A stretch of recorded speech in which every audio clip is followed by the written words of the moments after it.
Hello everyone, welcome to the new student orientation session on academic policies at AUS. My name is James Griffin and I am Vice Provost for Undergraduate Affairs and Instruction.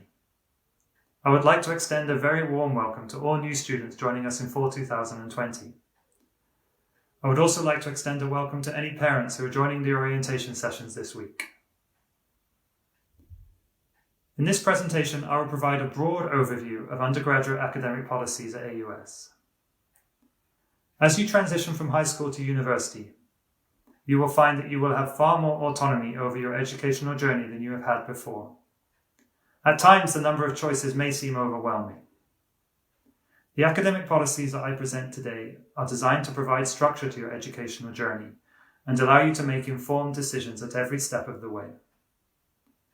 At the end of today's presentation, there will be an opportunity for you to ask questions, and I will be happy to answer them. Thank you. Before we get started, I would like to point out that all academic policies are contained in the Undergraduate Catalog. The Undergraduate Catalog is available in print and is also available electronically from the homepage of the AUS website. If you go to the AUS homepage, you will see something that looks like this. And if you scroll down to the bottom of the homepage under Resources, you will see a link called AUS Catalogs. From this link, you can download the 2020-2021 Undergraduate Catalog in PDF format, or you can view it directly online.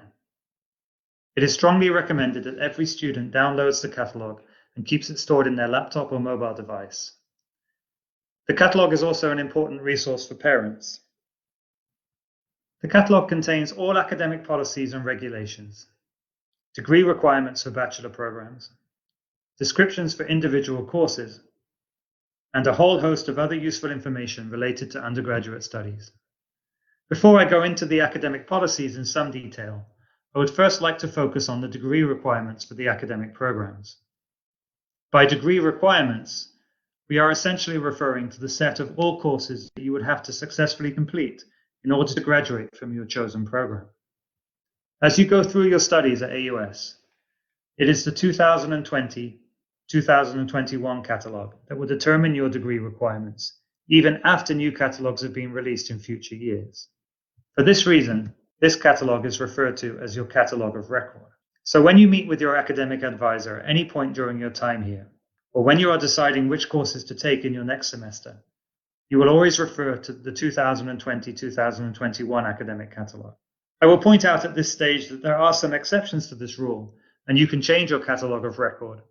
But changing catalog is a rare circumstance, and most of you will never need to do so. Let's look at degree requirements in a bit more detail. At the broadest level, degree requirements are measured in credit hours, which give an indication of the size of the degree program. Here are some examples. The Bachelor of Architecture degree requires 159 credit hours in completed courses in order to graduate. This can typically be completed within 5 years of full-time study. A Bachelor of Arts in Psychology, on the other hand, requires 120 credit hours in completed courses in order to graduate, and can typically be completed within 4 years of full-time study. Degree programs are made up of individual courses, which typically but not always are 3 credit hours in length. Here are some examples. Writing 101 is a course that every student at AUS has to take and contributes 3 credit hours towards any undergraduate program. Computer Engineering 251 is a lecture course together with a laboratory component that makes up 4 credit hours towards the attainment of the degree. Architecture 402 is a specialist studio type course and contributes 6 credit hours towards the bachelor degree in architecture. All undergraduate courses that contribute to degree requirements are labeled by a 3-digit number ranging from 100 level through to 400 level. Typically, 100 and 200 level courses are taken during the first 2 years of study, and 300 and 400 level courses provide more advanced exposure to the subject and are taken after the first 2 years of study. Your chosen degree program is made up of different categories of courses. Major requirements are specific courses in your chosen discipline that you must take. Major electives are courses chosen from a pool of courses related to your chosen field of study. Every program has a certain number of free electives, which allows you to take any course at AUS in any discipline, as long as you have taken the prerequisite knowledge for that course. General education courses provide key skills in mathematics, natural science, statistics, communication, humanities, and social sciences. As you can see from the two examples provided in the table, the general education program contributes approximately 40 credit hours, or close to 1/3 of the entire degree.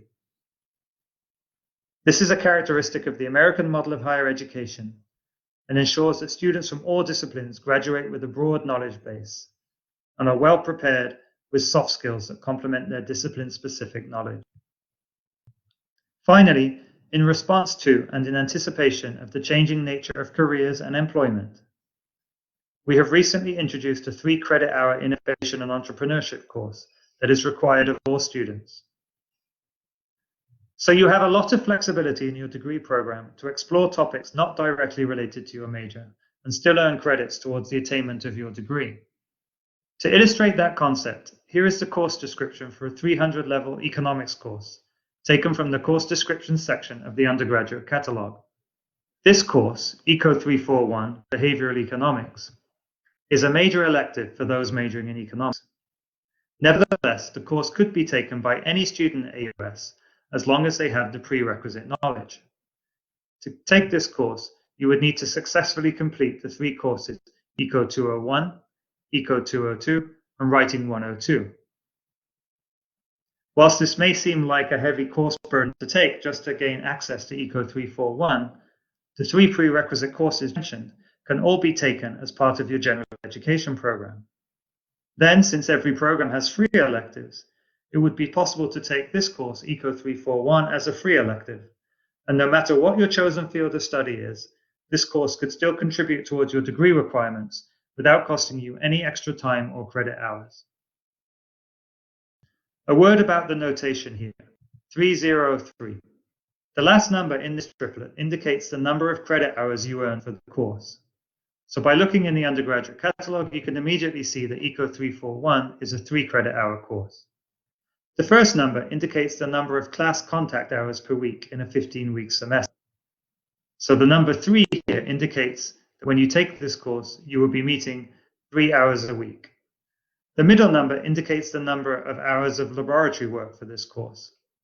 So immediately we see that this is a lecture-based course with no laboratory component. As a student at AUS, you have a lot of choice over which courses you take in any particular semester, and it is ultimately up to you to decide which courses you will register in. However, to facilitate your journey through the degree requirements, every student is assigned an academic advisor. You may already know who your academic advisor is, but if not, you will be introduced to them on Monday afternoon at the individual college school orientation program. What you see here is the suggested sequence of study for one of the programs in the College of Architecture, Art and Design. Sequences like this are published for all programs in the Undergraduate Catalog. Every semester, you will meet with your academic advisor at least once to discuss your academic progress and decide on which courses you will be taking next semester in order to meet your academic goals. Academic advising is an essential part of the educational process. At AUS, we require that you meet with your advisor at least once per semester, but we hope that you will be meeting with them more often to discuss your academic goals and how to achieve them. In addition to your degree requirements as listed in the catalog, you might need to take some preparatory courses. The preparatory courses are labeled at the 00 level and are designed to bring you up to speed in certain areas in preparation for study in the 100 level courses. The score that you receive on your placement tests that you have either already taken or will be taking later this week determines whether or not you need to take a preparatory course. It might also be the case that AUS awards you some credit towards your degree requirements, even before you start your studies. This will be the case if you have achieved certain minimum grades in IB higher exams, A-levels, Lebanese baccalaureate, French baccalaureate, German Abitur, or American advanced placement tests. This is usually determined on admission to the university. If you are unsure of whether or not your grades in the above-mentioned exams qualify you for advanced standing credit, then please contact the Office of the Registrar for clarification. The following points are related to the number of credit hours you will take per semester. To be considered a full-time student, you must carry a minimum course load of 12 credit hours per semester. First-year students typically take 5 courses per semester, which would be approximately 15 credit hours. In fact, the typical course load for any student is approximately 15 credit hours per semester, although this may vary slightly depending on the program. After your first semester at AUS, you will register for your courses by accessing the online banner system. Registration can take place only after you have met with your academic advisor. For your first semester, however, for 2020, the process is slightly different. You will meet your advisor this week during the school-college orientation program on Monday. By Tuesday, you would have agreed on the courses that you want to take this semester, and by the end of the week, your school/college will register you in your courses for you. During the school-college orientation program on Monday afternoon, your associate dean will go through this process with you in detail. Please make sure you do not miss that session, as it is essential for your advising and registration for courses for fall 2020. By passing a course, you successfully earn credit towards your degree requirements. At AUS, a passing grade is a C- or above. A grade of D or a grade of F is considered a failing grade. If you fail a course that is a major requirement, you will need to take it again if you wish to progress in your major. At AUS, we do allow you to take a course more than once, but the maximum number of attempts for a single course is 3. If you have failed a major requirement 3 times, then that is an indication that your chosen field of study is not the right one, and you will be offered advice and support to change major. As you can see from the table at the top of the slide, each letter grade is associated with a number of grade points on a scale from 0 to 4.0. A C- grade corresponds to 1.7 grade points, whereas an A grade corresponds to 4.0 grade points. At the end of the semester, we compute the weighted average of these grade points to arrive at something that we call the grade point average, or GPA, for that semester. In the table at the bottom of the slide, you see the end of semester grades for a 12 credit hour course load. The average of the grade points is weighted, as the 4 credit hour course will contribute more to the grade point average than the 2 credit hour course will. For these grades, the GPA at the end of the semester is 3.23. We sometimes refer to this as the semester grade point average, or SGPA. As a point of comparison, if you were to get all A's in one semester, then your semester GPA would be a 4.0. If you were to get all C's semester, then your semester GPA would be a 2.0. The cumulative GPA, or CGPA for short, is the overall GPA calculated over all courses that you have taken at AUS. Even though a C- is a passing grade, you must have a GPA of at least 2.0 in order to graduate. Throughout your studies, we say that you are in good academic standing if your CGPA is 2.0 or above. If your CGPA dips below 2.0 at the end of the semester, then you are placed on academic probation. You would then have 2 semesters to raise your CGPA back above 2.0. Otherwise, this would result in academic dismissal. If you are placed on academic probation, then you will be assigned an academic support center advisor in addition to your regular academic advisor. Parents will also be notified, and you and your parents will meet at the academic support center with your advisor to discuss your progress and how to get out of probation. In addition to remaining in good standing, you may want to be aware of other GPA boundaries.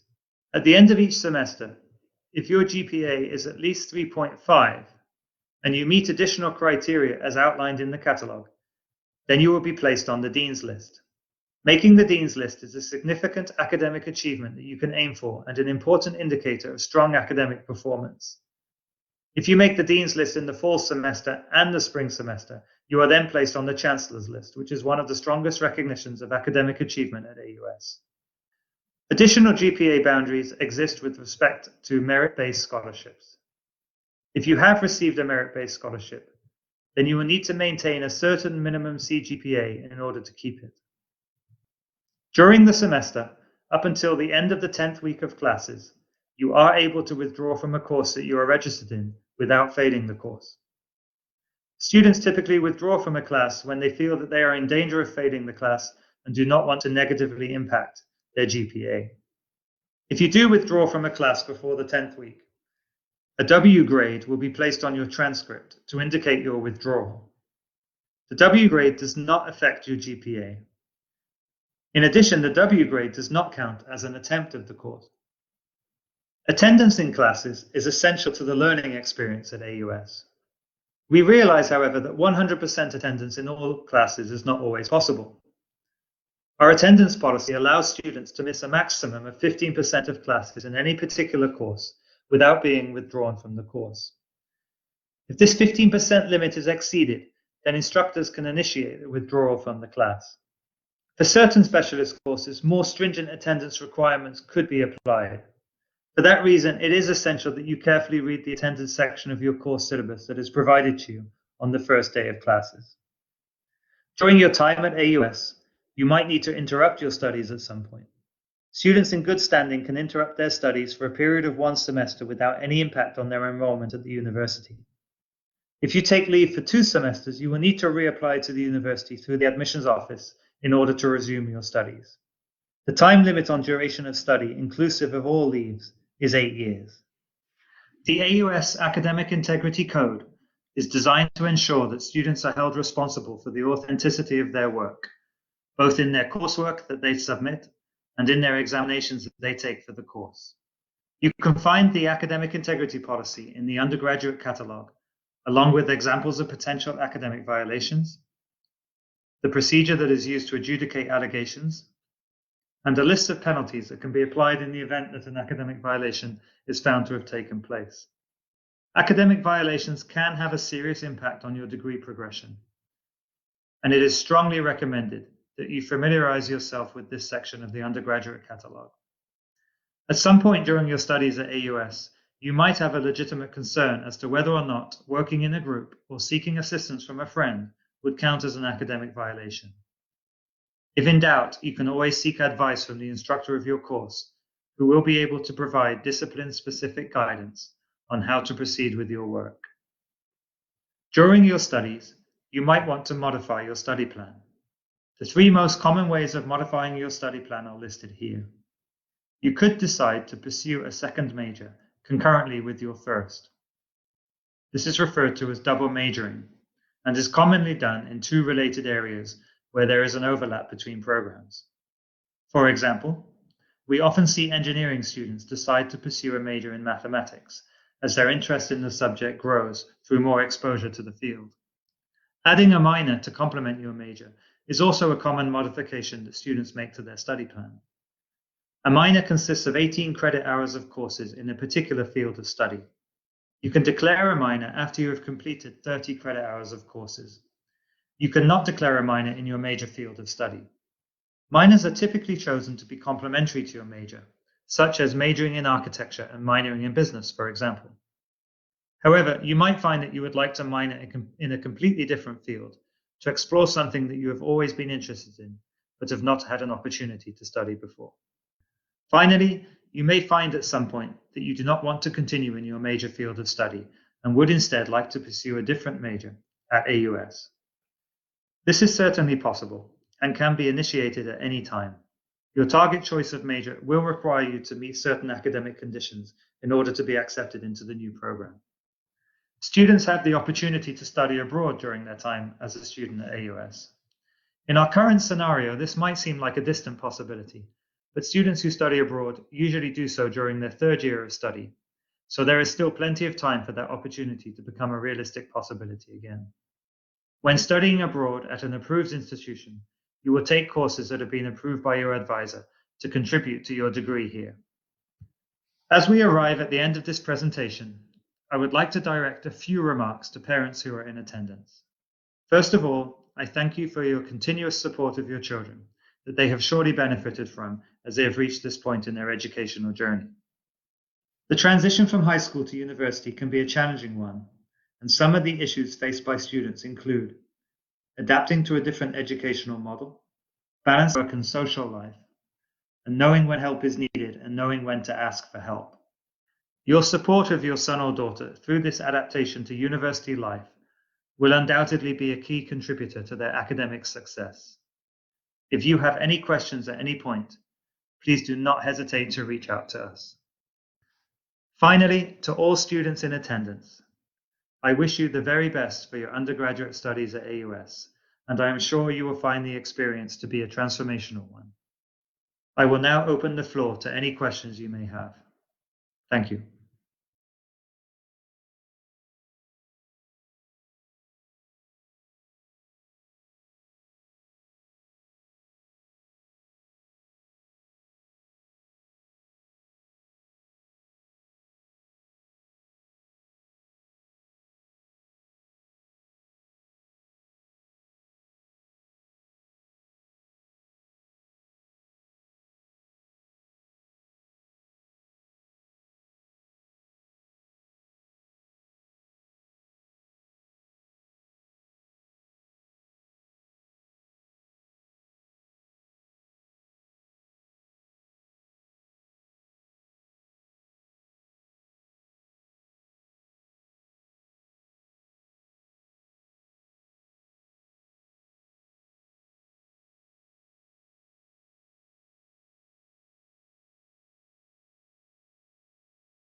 Hello, everyone. Thank you for attending today's session. I hope you found that to be an informative session. I'd like to welcome you all again and just let you know that now we are moving into the question and answers section of this presentation. So on your screen, on the left-hand side of your screen, you should see the presentation itself, which has just come to an end. And on the right-hand side, you'll have a small text box, and you can enter your question into the text box, and then it will come through to me, and I will read the question aloud and answer it. I'd just like to take this opportunity to remind you about the college guidance programs that take place on Monday. That's going to be very important for you to attend Monday from 3 till 5 p.m. because that's where you're going to learn the specific process for advising and registration, course advising and registration. But I'm sure you'll have questions about that anyway, and I'll be happy to answer them today. Thank you.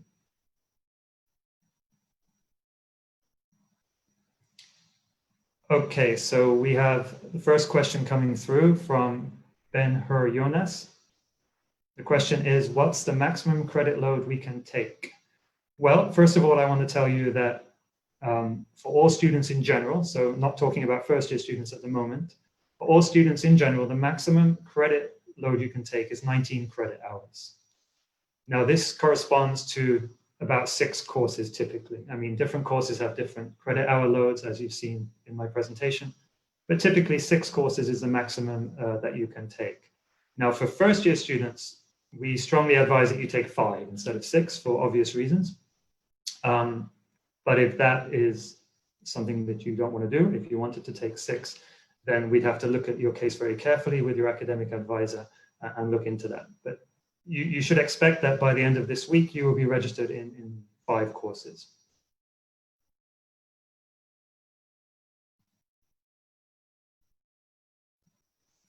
Okay, another question coming through from Taif Ibrahim. Can we choose our professors or the times? That's an excellent question, Taif.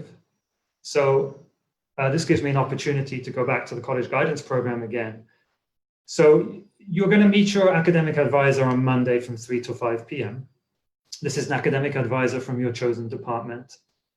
And they're going to explain to you what the best courses are for you to take in order to progress in your major. Now, at that point, they'll just tell you the courses. And you can discuss with your academic advisor at that point any particular timing issues or preferences that you might have. Now, bear in mind that undergraduate courses are scheduled between 8 and 5 p.m. Sunday through Thursday. And we will try as best as we can to give you a balanced schedule. And then we will provide you with the schedule for those courses. Now, when you see your schedule, if there's something that is particularly problematic, like you cannot make a course at that time, then of course you have the opportunity to reconnect with your advisor and change that. I hope that provides a clear answer to your question. I will say also that on the website, under advising and registration, there are some frequently asked questions that cover those kinds of topics.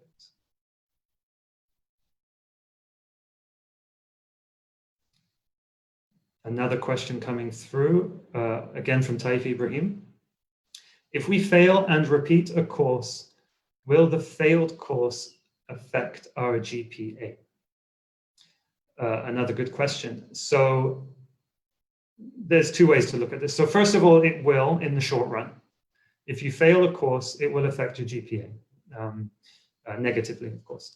Now, if you retake the course and you pass it, then we will forget that you failed it in some sense. It will still be on your transcript that you failed the course. You know, let's say you fail a course in fall 2020 and you retake it in spring 2021.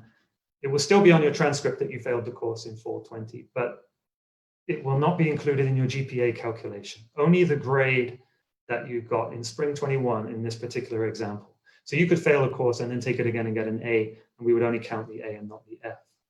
But in the short run, until you've retaken the course, it would count in your GPA.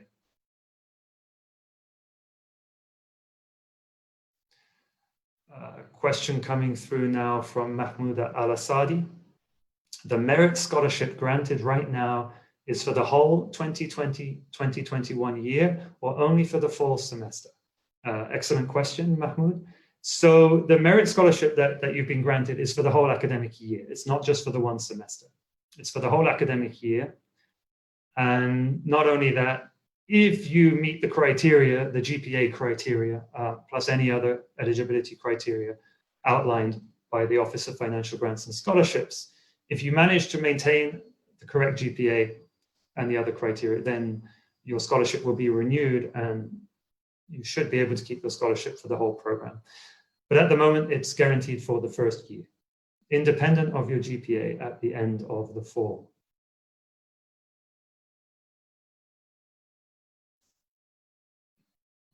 Okay, another question coming through from Ariba Khan. Can we get a copy of this presentation, please? Absolutely. If I'm not mistaken, I'm 95% sure that this presentation I just gave is recorded and is available through the orientation portal that you're in. I can't tell you exactly how to access it, but if you go to the rotunda after this presentation and go to the information desk, they'll let you know how to access the recording. And I'm just hearing from my support team that the presentation will be emailed to you all tonight. There you go, that makes it a lot easier. So the presentation will be emailed to all students this evening.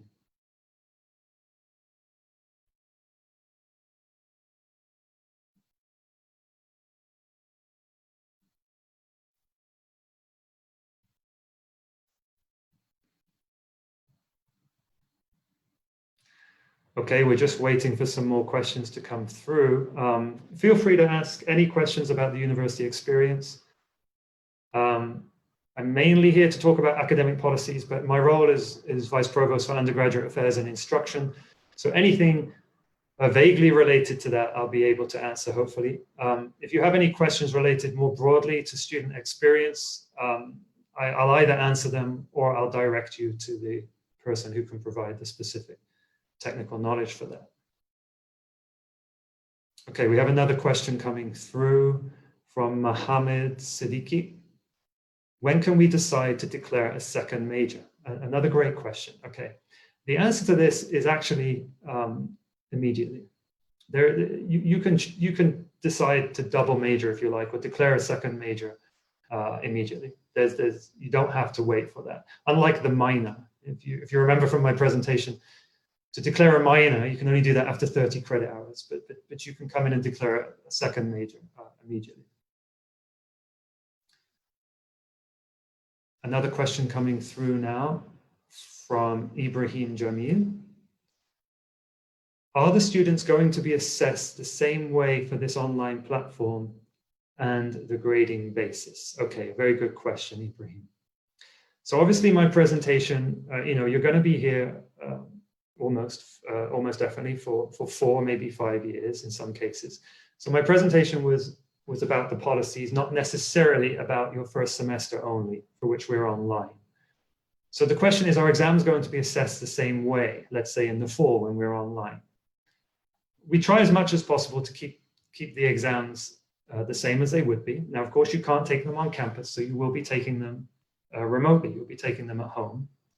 But the exam will feel and look very much like a traditional exam. It will be proctored by online proctoring software to ensure academic integrity.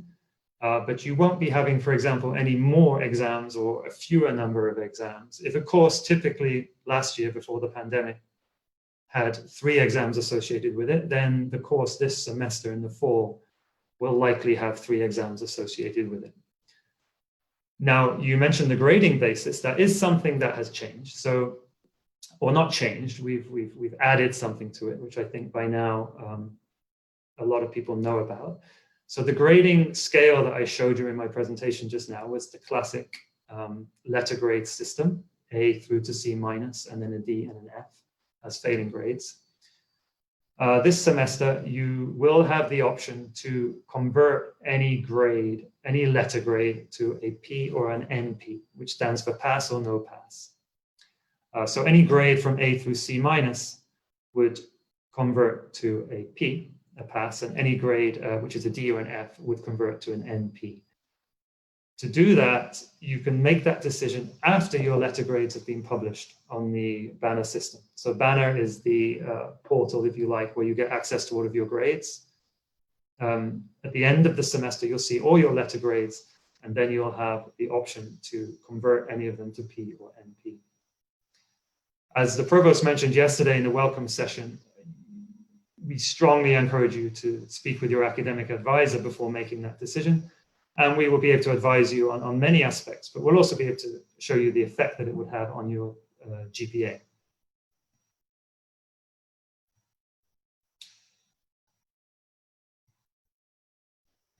Another question coming through. Elizabeth Morrow, are there any tutoring classes offered? Okay, this is a great question. This falls under the general area of support services. So let me go through 3 of the major support services we have, which can be seen as a kind of tutoring. So we have the Math Learning Center. Every student at AUS has to take math courses, no matter what your major is. Some take more than others. But the Math Learning Center is open to every student, and it's available online this semester. And there you will be able to ask any question from any undergraduate math course that you would take as part of your general education. We also have the Writing Center. So math and writing are considered core skills that underlie many other disciplines. So the Writing Center is similar to the Math Learning Center, and that's available online too. And then for students in the School of Business Administration, well, for students anywhere actually, for students taking courses in the School of Business Administration, there's the Business Learning Center, which is very similar, and you can ask any question related to your courses. It's a kind of tutor.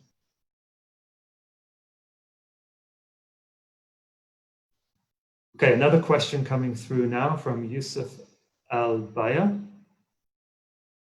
Where can we find all the courses that we can choose from for the first year? Okay, let me provide you with some general background here. So let me first go to the Undergraduate Catalog. So don't forget, that's the book that contains everything I spoke about today, plus many more things. So at the broadest level, all the courses that AUS offers are described in the Undergraduate Catalog. But of course, there's only so many of those that you will be able to take in your first semester. So if you go to the program section of your undergraduate catalog, you can see what we suggest that you take. So there's a suggested sequence of study. But of course, there's more choice than that. So the only way to find out your choice of courses is to speak to your academic advisor, that you will have a chance to do so this week. Okay, so I recommend that you look at your suggested sequence of study in the catalog. And then before you meet with your advisor, and then when you meet with your advisor, they will be able to tell you the full choice of courses that you have for your first semester. Another question now from Ramzia Rahman. Can a student do 2 majors and a minor along with it? The answer is yes, you can. And I know that some of our scholarship winning students. We have a Sheikh Khalifa scholarship, which students apply for in their third year typically. Some of those have done double majored and have a minor as well. So it's definitely something you can do. A question now coming through from Mohammed Awad. How are we going to attend the lab courses this semester? That's a great question, Mohammed. So we've put a lot of effort into ensuring that we can deliver all lab courses online. We've put some investment into that, and we put a lot of thought, and we followed best practices in comparison to our peer and aspirant institutions in North America and the Middle East. And we are able to deliver effectively all of our undergraduate lab courses online. Now, as you may know from yesterday's presentation, some students who need to do lab work, not for the lab courses, so we're not talking about first year students here, will have access to campus, but that's really final year students. We will try our best, depending on ministry directives, to look at opportunities to bring first year students taking labs onto campus. However, your safety is our first priority, and we must follow all the directives that are given to us by the various organizations. So at this stage, we cannot allow any students onto campus to take their undergraduate lab courses. If that changes, which we hope it can, we will let you know as soon as possible. Another question coming through now from Rana Awad. Will the no pass method affect the merit scholarship criteria checked at the end of the spring semester? Okay, lovely question. So you mentioned correctly, first of all, at the end of the spring semester, because that's when you will be assessed. Now, at the end of the spring semester, Rana, you will need a CGPA, a cumulative GPA, in order for us to determine whether you've met the cumulative GPA level to continue your scholarship. So, of course, if you choose pass or no pass for all of your courses, you won't have a GPA at that time. In order to have a GPA, you will need to choose letter grades for at least one of your courses. So, as always, discuss with your advisor, and they will be able to talk you through. We have a GPA calculator. You'll be able to see the effect of any choice you make before you make it. So if you change a B to a P, you'll be able to see the effect of that on your GPA before you make it. So make an informed decision. Stay informed about the eligibility criteria to continue with your merit scholarship. And you can do that by staying in touch with the Office of Financial Grants and Scholarships. And bear in mind that the PNP choice can affect that, okay? Another question coming through now from Omar Al-Khazali. Will academic advisors be assigned to each student, or will students need to contact them themselves? Thank you. Okay, Omar. Yeah, great question. It's the first one. Academic advisors will be assigned to each student. So you will be assigned an academic advisor, and they will contact you. All right. So again, if you make sure you attend the college guidance program, the school/college guidance program on Monday from 3 to 5 p.m. There you will meet your academic advisor, or be at least contacted by your academic advisor.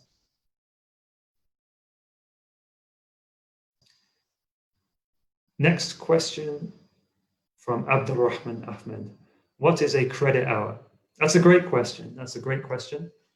And fundamentally, your degree is measured in credit hours as a total, but it's not, the term hour does not relate to actual real time. So you pay your tuition by credit hours. That's one thing. So the cost per credit hour is how you pay your tuition. But it also measures the progress towards your degree. So if your degree is, let's say, 120 credit hours to complete, and one course is 3 credit hours, and that tells you how much that course contributes to your degree. Now, how does this actually relate to contact hours in the classroom?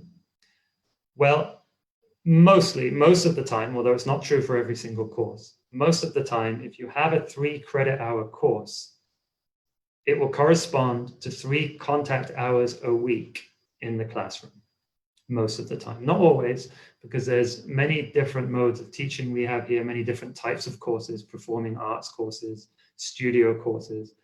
But if you take a typical lecture course and it's 3 credit hours, then that means you will have 3 contact hours a week in the classroom. Okay, now the semester is very close to 15 weeks long, so a 3 credit hour course would correspond to 45 contact hours in the classroom.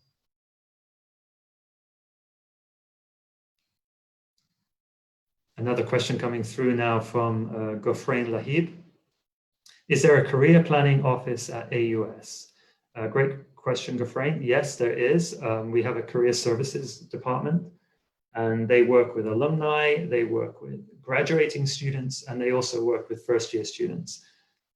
In career services, it is best practice to start with first-year students right away, get them thinking about where they want to go with their academic planning through their undergraduate degree. And so the career services will be in touch with you about how to start thinking about planning your degree for your future aspirations.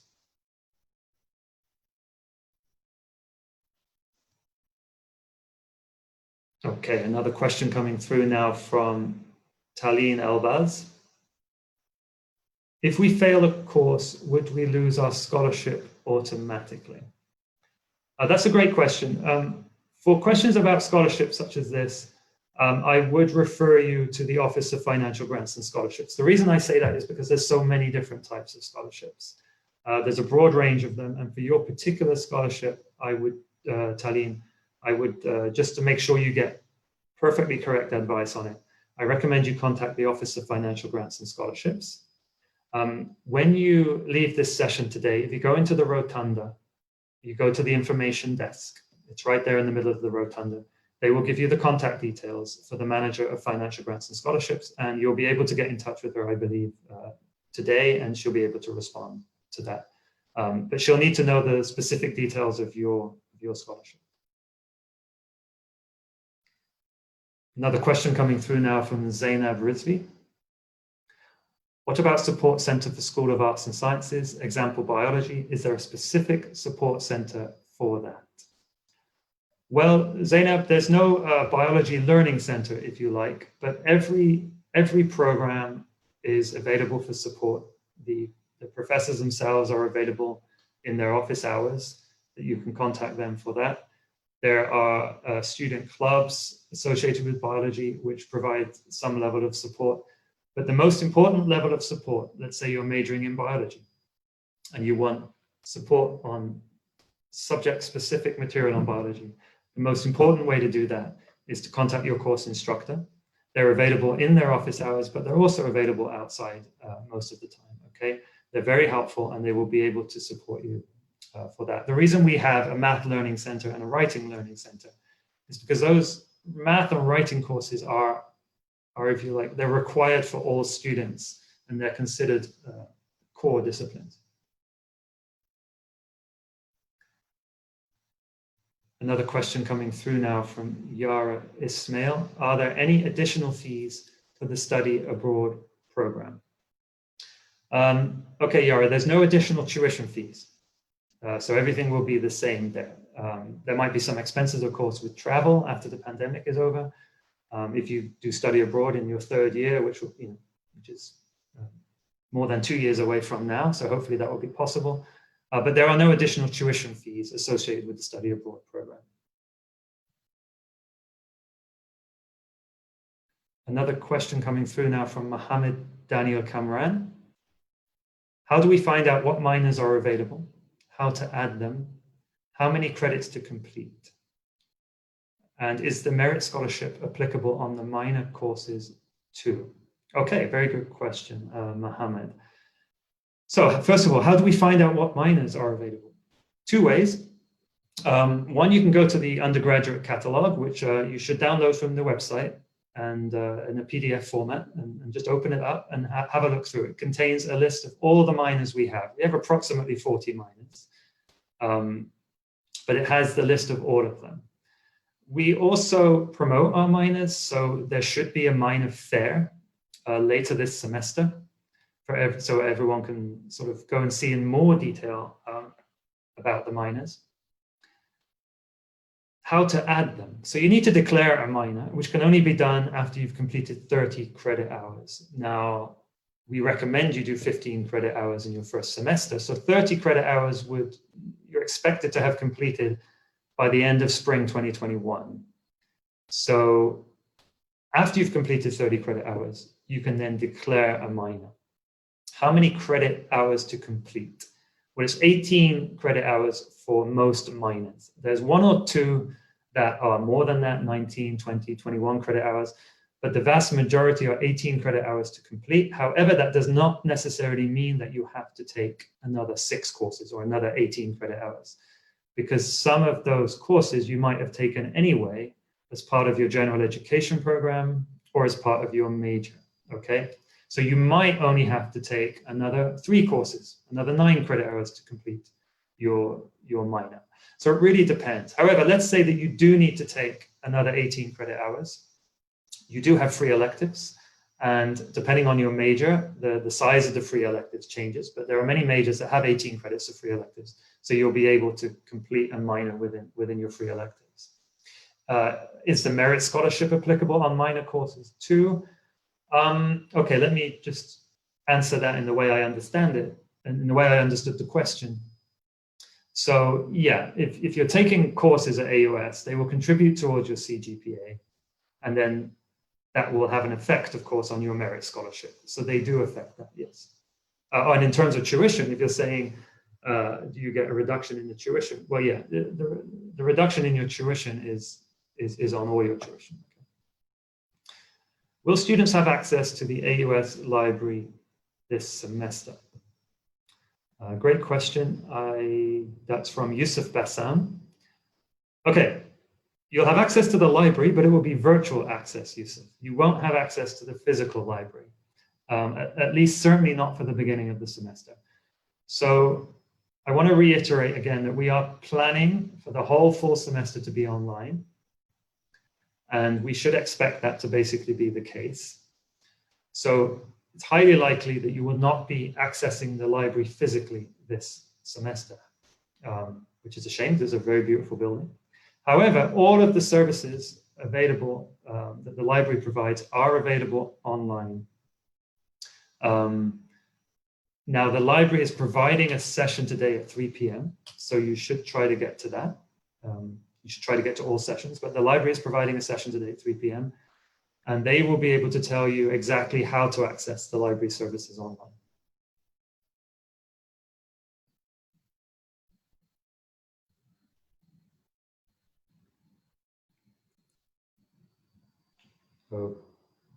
Okay. Question now from Marie-Lorraine Sufi. On average, how many hours a day do students study for a class after class? This is a wonderful question, Marie. Sorry, I pronounced it in the French way. Maybe that's wrong, Marie. It's a wonderful question. And now after this session, I think, I don't know the exact time, I think maybe 2 p.m. The Academic Support Center and Academic Support Services are providing an in-depth, informative session on ways to study, time management, self-care, all of these things and many more. And they will be able to advise you on how much you should be studying outside of the class in order to succeed. Okay, so I won't tell you the exact number of hours now. Obviously, it varies, but they will be able to tell you the best practice, if you like, and the best advice for you. Another question coming through now from Aziza Kashash. Regarding CAD students, and especially their design classes, how are they supposed to take these specific classes virtually? Okay, great question. Great question, Aziza. So I really would like to leave that question to the experts in CAD. Okay, so I think you'll be meeting your college representatives. Well, I know you'll be meeting them on Monday, that's for sure. If you need to know earlier than Monday, then you can reach out to the Associate Dean of CAD. The contact details for Dr. Blatich are on the orientation website. But rest assured, when you meet with the CAD faculty and staff on Monday, they will tell you all about how they can deliver their design classes online in a virtual manner.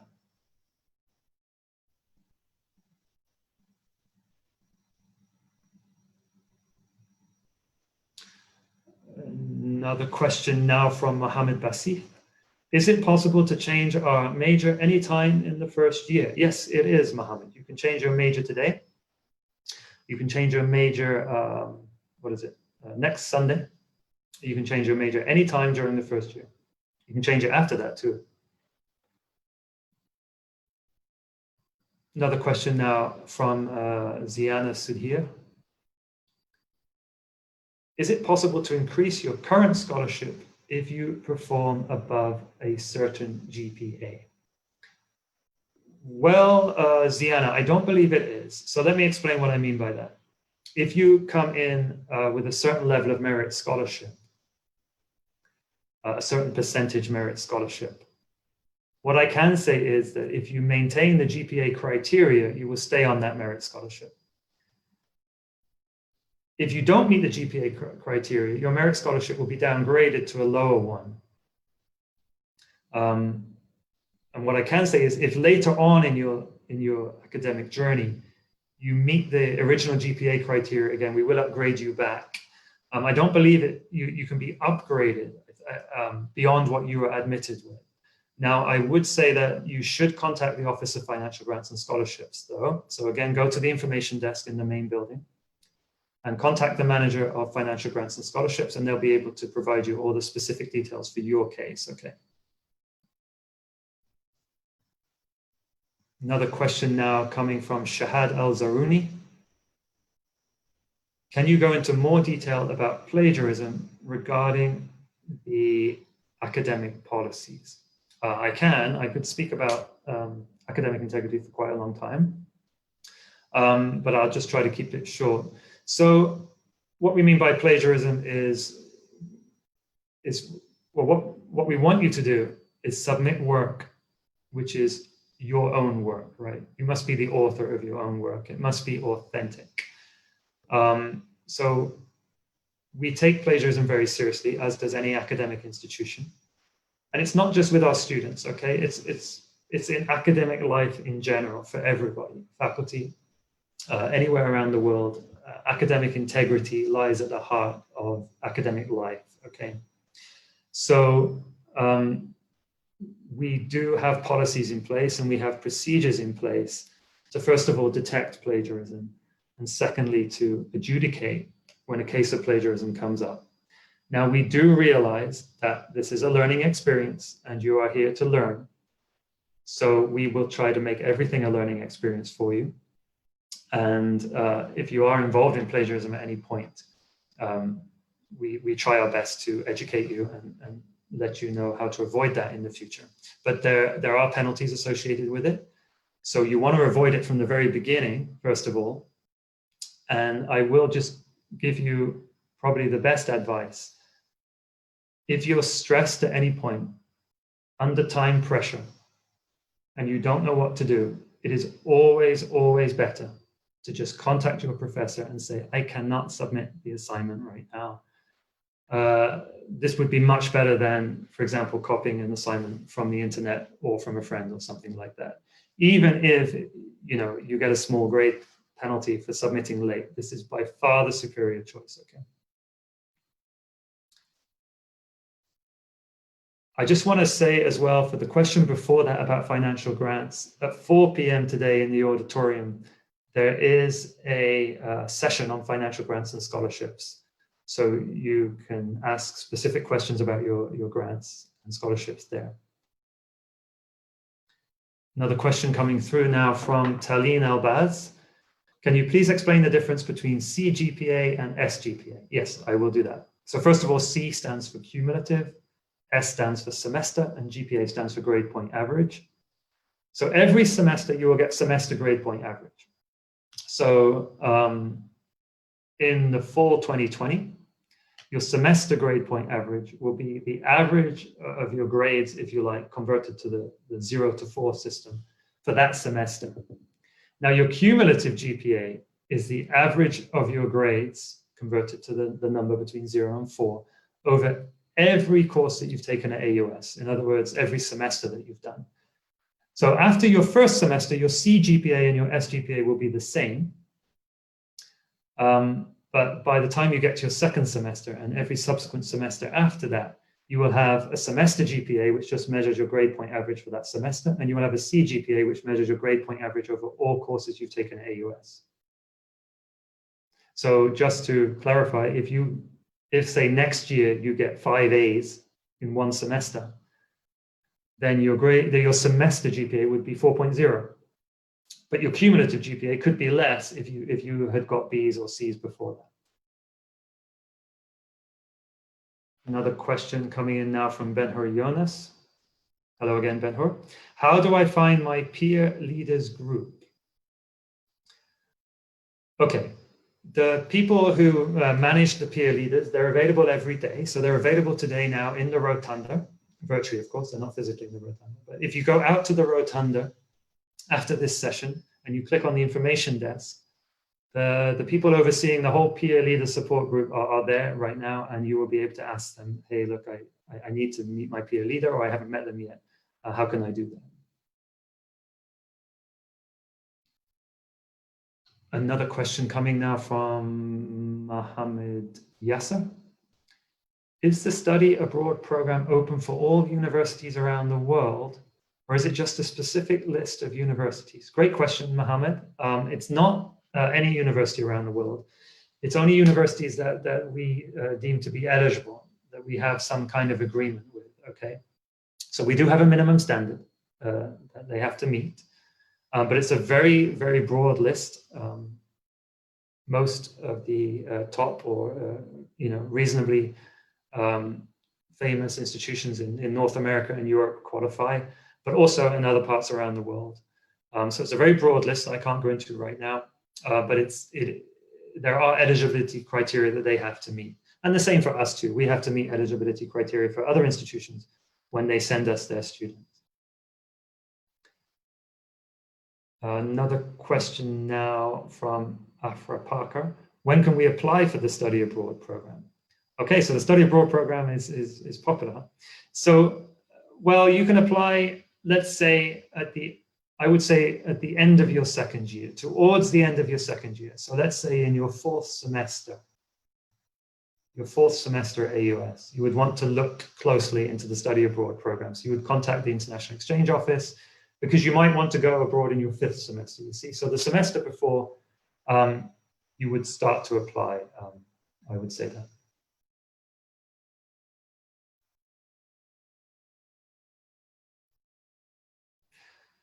Okay, just hearing from the support team that we have a lot more questions coming through. So it is 11:57 p.m. and according to the schedule, we finish at 12. However, there isn't a session immediately after this, so I'm perfectly happy to continue. I think your next session is at 2 p.m. So I'm perfectly fine to continue. I hope you are too, and if you are, please stay and provide your questions, and I'll do my best to answer them.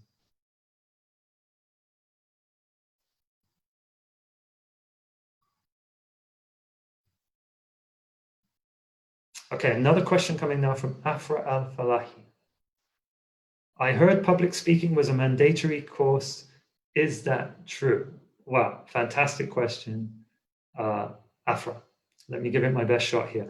Overall, I would say no, I don't think it is. However, if you are a student in business administration, and I would advise you to double check here. Double check with the School of Business Administration if you are a student. I believe it is mandatory for School of Business Administration students. So if you're majoring there, but please double check that, and you can double check that by contacting your advisor or going to the school college orientation program.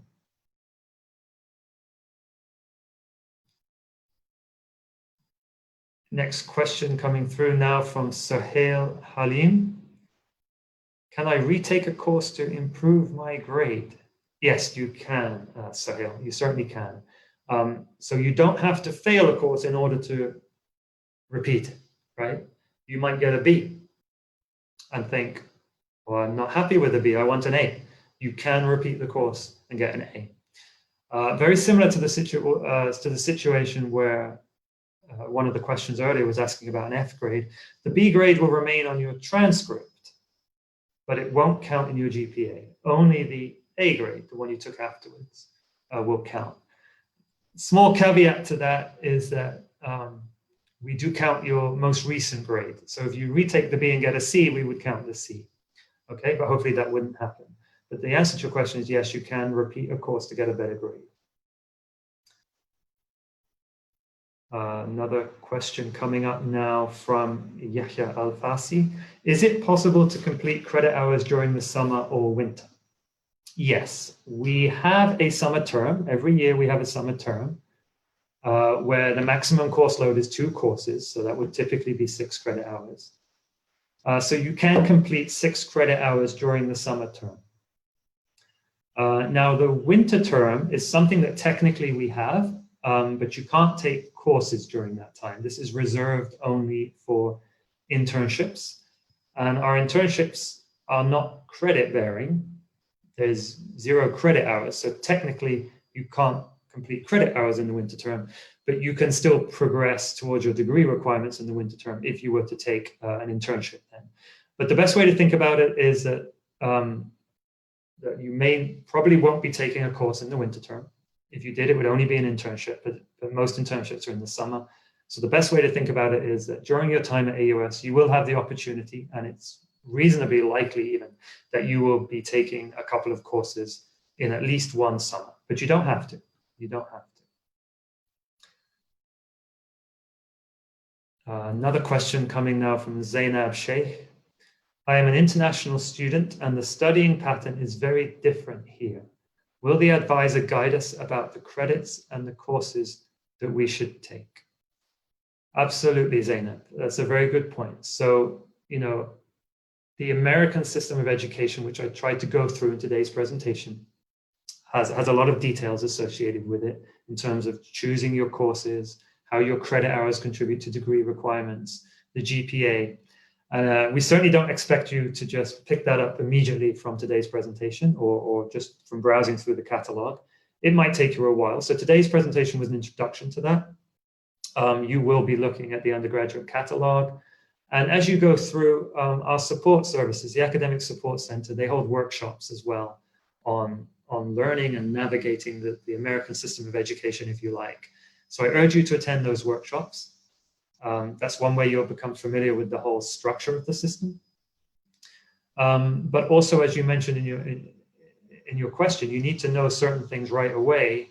So your advisor this week will absolutely guide you on what is the right number of credit hours to take and what are the right courses to take. Okay, so if in doubt, just go with your advisor's advice. They are advising you on the best courses and the best number of credit hours for you to progress in your first semester towards your degree and have a successful first semester AUS. Another question coming now from Ahmed Nasir. Do we have to do work experience or internships? And if yes, how much? Great question, Ahmed. It depends on your major. For most majors, an internship is a requirement for most, but not all, okay? So some of our majors we consider to be what we might call professional majors, where you are training somewhat for a professional career in a certain discipline, for example, chemical engineering, right? You're training to be a chemical engineer. So there's a lot of deep theory in that major, but also there's a sort of professional aspect to it. The same with mass communications and media, right? So for majors such as those, an internship is a requirement. And even for those majors, there's an optional second internship you could do. However, for work experience in general, this is something that maybe every student should be doing. And I would say that in general, work experience would be handled through the Office of Student Affairs, who can, because this would be considered extracurricular, who will work with the academic side, of course. So they know the best places, and they will try to connect you as much as possible with opportunities for informal work experience, if you like. And then you added at the end of your question, if yes, how much? Well, if you have a required internship, it will be one summer. So 6 weeks or 5 weeks, working nonstop for an organization, providing professional experience in your chosen subject for one summer during your time here. Another question now coming up from Sabine Sarkis. Do you recommend following the proposed sequence of study available in the catalog? Okay, great question again. I will say that your advisor will advise you completely on that. The suggested sequence of study in the catalog is a great sequence that you can follow, but you mustn't think of it as something you should stick to 100%. In some cases, it may not even be possible to stick to it 100%. For example, you may have failed a course, so therefore you may not have the prerequisites to go on to the next course. So I would say that this is very subject specific, and your advisor will advise you, but it's good to be familiar at least with the suggested sequence of study. But the one piece of advice I will give you is follow the course sequence that your academic advisor provides to you. That is the number one source, if you like. Another question now coming up from Amal Khawaja. Will the midterms be online too? Great question, Amal. Yes, all exams will be online. So not just the final exams, the midterms, and the quizzes, of course, right? So all assessments, but all exams will be online, including the midterms. Yeah. Okay, question now from Jude Aki. Will we know who our advisors are before Monday? Okay, that's a great question. So not necessarily, but if you need to know, then you can email your associate dean, okay? So if you are a student in engineering, for example, you find out who your associate dean is. The answer's on the orientation portal. If you scroll down, the contact details for your associate dean are there. You can email them today and they will tell you who your advisor is. But at least you will definitely know by Monday. But if you want to know beforehand, you can find out who your advisor is by contacting your associate dean today. Yeah, next question coming up from Mariam Janahi. Where can we find the undergraduate catalog? Okay, great question. Go to the AUS website, so www.aus.edu, and you'll see the homepage. Scroll all the way to the bottom of the homepage. So don't go to another page, just scroll all the way to the bottom. And at the bottom, there's a link called resources, but you don't have to click on that because a sublink underneath that says academic catalogs. Okay, so all the catalogs for the last 10 years, including this current one, are there. So you click on academic catalogs, and then you will see the academic catalog 2020-2021, which you can download as a PDF, or you can just view it online. But of course, I recommend downloading it and keeping it on your device. Another question now from Sahil Halim. This question has actually come up before. Sorry, can I retake a course to improve my grade? I think that's one I've answered already. Question now from Mahmoud Al-Assadi. Is the most recent grade the one that's counted or the higher grade? Yeah, Mahmoud, it's the most recent, not the higher one. Okay, so I understand that might be a little bit scary, but yes, if you have taken a course and you got a C, let me use C+, and you got a C+ as an example, and you retake it hoping to get an A- or something, but then you get a C or a C-, it is the latest one that will count. You could retake it again, though.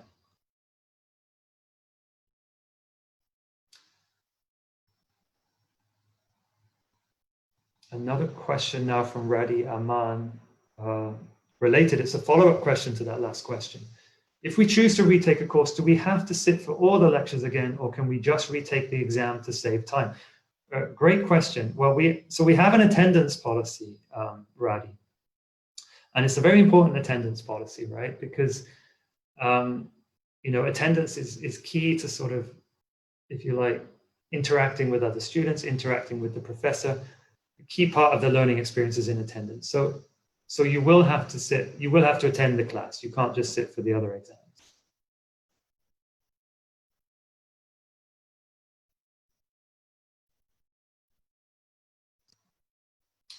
Okay, a question now from Mariam Al-Mazmi. Can you please talk about the Bridge program?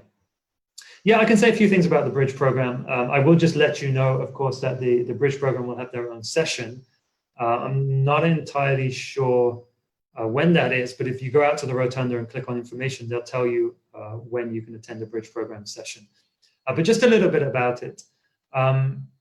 So if you didn't meet the English proficiency requirements for full admission to AUS, then you can go into the Bridge program for 1 year. But you don't have to stay there for 1 year. If you meet the English proficiency requirements in your first semester, then you can matriculate, if you like, into full undergraduate studies at AUS as early as January 2021, okay? But it may take you a bit longer, and you may stay in the Bridge program for the full academic year and then join us at undergraduate studies in the fall or possibly even the summer. But rest assured that our instructors in the Bridge program will do the best they can with all of their support and their tutoring and their instruction to get you to the correct level of English proficiency. And during your time in the Bridge program, you are able to take some undergraduate courses, okay? So it's not like you'll be fully stalling your undergraduate progress, if you like. There is a chance for you to take 1 or 2 undergraduate courses during your time in the Bridge program. I won't go into full details about that right now, but rest assured that you can. And for more details, please attend the Bridge program session or get in touch with your advisor there. They will contact you as well. Another question now from Asma Zudkamein. Do we have specific timetable to be followed like school, or can we attend to our ease?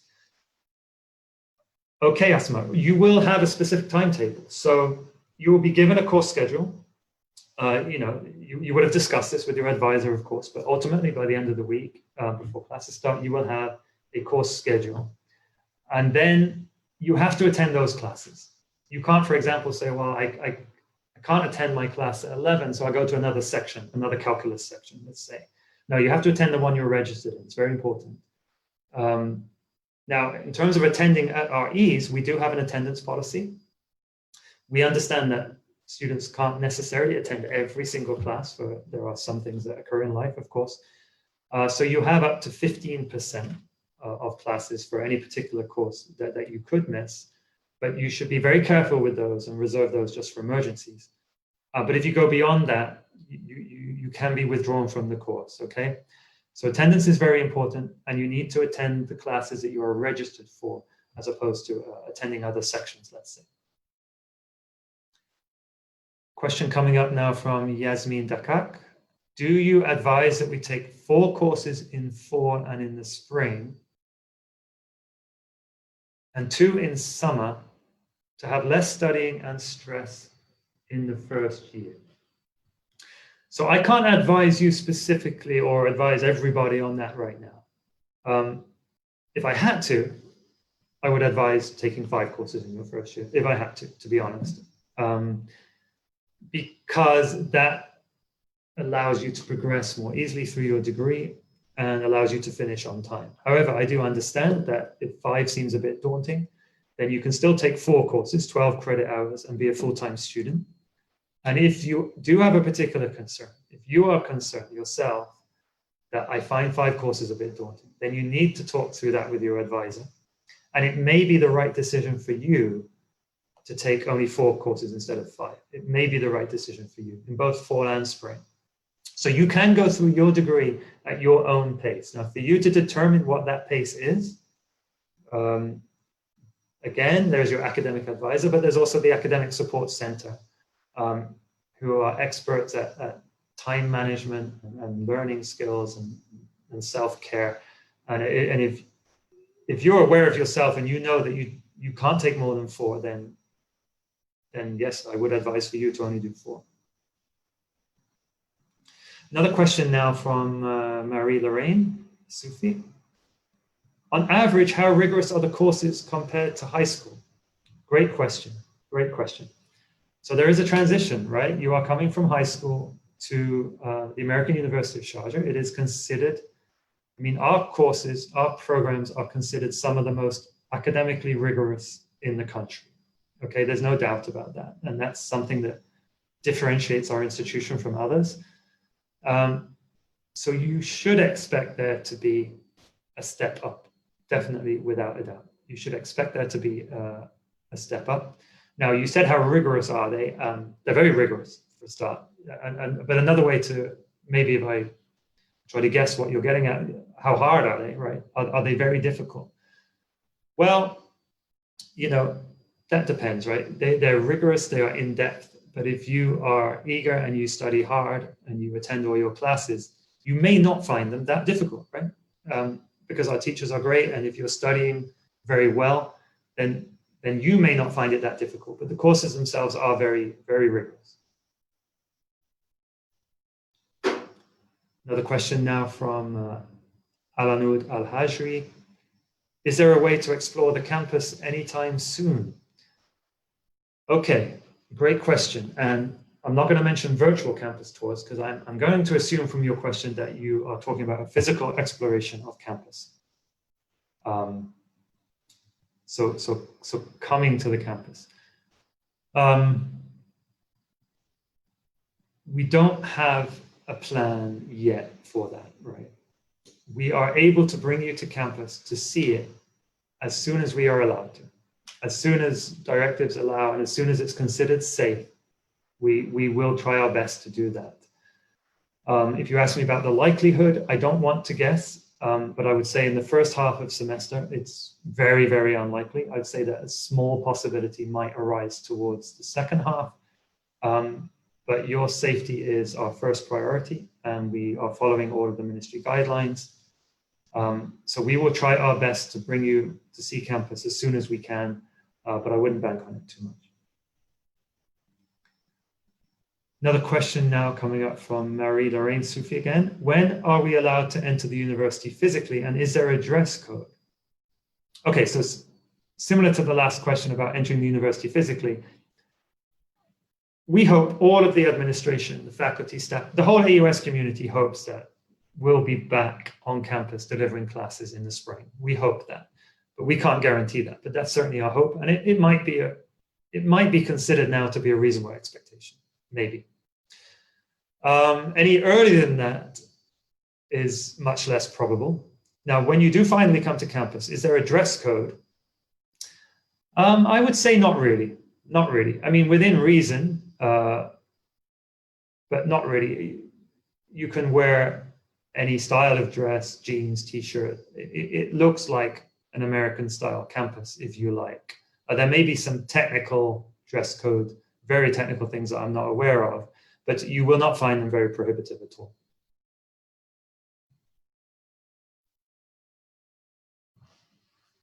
Question now from Adith. What is the attendance policy for online classes? Great question, Adith. It's the same, right? So the attendance policy, as described in the Undergraduate Catalog and as described in my presentation here, is the same. And now you might wonder, well, how would that translate to online classes then? Well, in order to take an online class, you have to log in to the iLearn system, and that will automatically measure your attendance, right, for the class. So if you've logged in on time for the class, you'll be logged in as attending, right? If you don't attend, you'll be recorded as absent. But you must speak to your instructor to find out. First day of class, find out what their rules are for lateness, for example, what their rules are for all of those things. Talk to your instructor and find out. But yes, the attendance policy does apply for online classes. Question now from Gofrain. I'm having some trouble understanding the pass, no pass system. Could you please clarify that? Yeah, I can, Gofrain. So it's really all about your cumulative GPA. Let's look at it that way. So at the end of your semester, you want to have a GPA which, you know, measures how well you have done in your courses in terms of the assessments, okay? So you want to have that GPA and you want it to be as high as possible. So if I took 5 courses and I got 4 A's and a C minus, right, my GPA would be lower than 4.0. But I would have the option to convert any of those grades. A's and C minuses, A through C minus, they're all passing grades. So I have the option to convert any of those grades to a P. Now, if I converted the C minus to a P, I would still pass all my courses. I would still get 15 credit hours towards my degree requirements. But the P, which used to be the C minus, would not count towards my GPA anymore. So now my GPA would only be measured amongst the courses that I got A for. So now my GPA would be 4.0. So that's basically how it works, right? It's basically saying to you, look, online education, as good as it is, brings with it some level of stress, which is not associated with being on campus. And therefore, if you felt that you got your C minus and this was in some sense, you know, a grade that you're not happy with, maybe, then you can convert it to a P. So that's the idea. And a grade course that you failed, you can convert to an NP. I hope that provides sort of answer to your question. Question now from Nada Yamani. Do we have to pay for the textbooks or are they included in the tuition? Textbooks are not included in the tuition. That's the same for all universities, essentially. You have to pay for the textbooks yourselves. We have a bookstore on campus. Now, of course, it's physically on campus, but it's operating virtually this semester. So you can order your books online through the bookstore.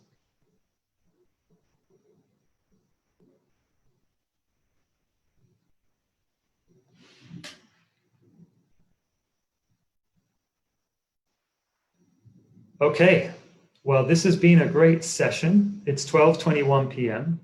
Thank you for all your wonderful questions. I hope that has been helpful.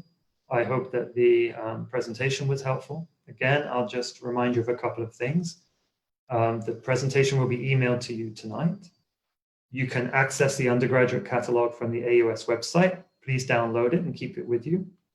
And please try to attend every session in the orientation schedule. It's very important. And for advising and course registration, really, I can't stress enough how important it is to get to your school college guidance program on Monday from 3 to 5 p.m., where they will go through every single detail required for course advising and course registration. We're going to wrap this up now. I'll say one more thing, well, a couple more things. Don't forget to go to the information desk at the Rotunda today as you leave the session. If you have any questions that you need to find out where to go to find out more information. And I will also add that we're running another live questions and answers session. This will be with the administration that were there yesterday. So several members of the upper administration will be available in a live question and answer session on Monday at 5:30 p.m. So students and parents, this is something we've added to the schedule. So please join us Monday, 5:30 p.m. for another live Q&A session, and you can take some time to prepare your questions, and my colleagues will be able to answer them for you. Great. Okay, don't forget one more thing. There's another session at 2 p.m. today called Student Success in the First Year. It's a vitally important session. It's very broad, contains so much good advice and information. So please make sure you attend. Okay, thank you very much. That was a pleasure. And I wish you the best for your academic success at AUS.